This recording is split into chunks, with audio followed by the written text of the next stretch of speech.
Bharatiya Janata party కేంద్రంలో అధికారంలోకి వచ్చి 9 సంవత్సరాలు గడుస్తున్న ఎస్సీ వర్గీకరణ బిల్లును చట్టబద్ధం చేయడంలో తీవ్ర జాప్యం చేస్తుందని ఎంఆర్పీఎస్ అధ్యక్షుడు మందకృష్ణ మాదిగ అన్నారు. కేంద్రం తీరుకు నిరసనగా రేపు హైదరాబాద్ విజయవాడ జాతీయ రహదారిని దిగ్బంధనం చేయాలని ఆయన పిలుపునిచ్చారు. పార్టీలకు అతీతంగా మాదిగ ఉపకులాలు పాల్గొనాలని ఆయన కోరారు.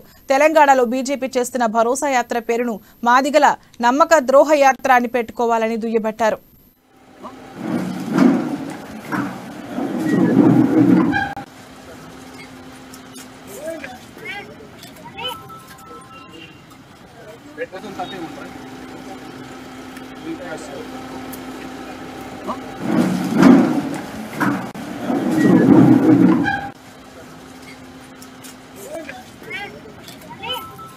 ఎస్సీ రిజర్వేషన్ల వర్గీకరణకు చట్టబద్ధత కల్పించడంలో కేంద్ర ప్రభుత్వానికి నాయకత్వం వహించే బీజేపీ చేస్తున్న జాప్యానికి నిరసనగా రేపు తలపెట్టిన హైదరాబాద్ విజయవాడ జాతీయ రహదారి దిగ్బంధనాన్ని జయప్రదం చేయాలని మాదిగ ఉపకులాల ప్రజలకు ఎస్సీ రిజర్వేషన్ల వర్గీకరణ సమర్థించే అన్ని రాజకీయ పక్షాలకు ప్రజా సంఘాలకు విజ్ఞప్తి చేస్తున్నాం. కేంద్రంలో అధికారంలోకి వస్తే 100 రోజుల్లోనే వర్గీకరణ చేస్తామన్న బీజేపీ పెద్దలిచ్చిన మాట నీటి మూటలైపోయినాయి. ఎస్సీ రిజర్వేషన్ల వర్గీకరణకు 3 దశాబ్దాలుగా కట్టుబడి ఉంటామని మాట్లాడుతూ వచ్చారు.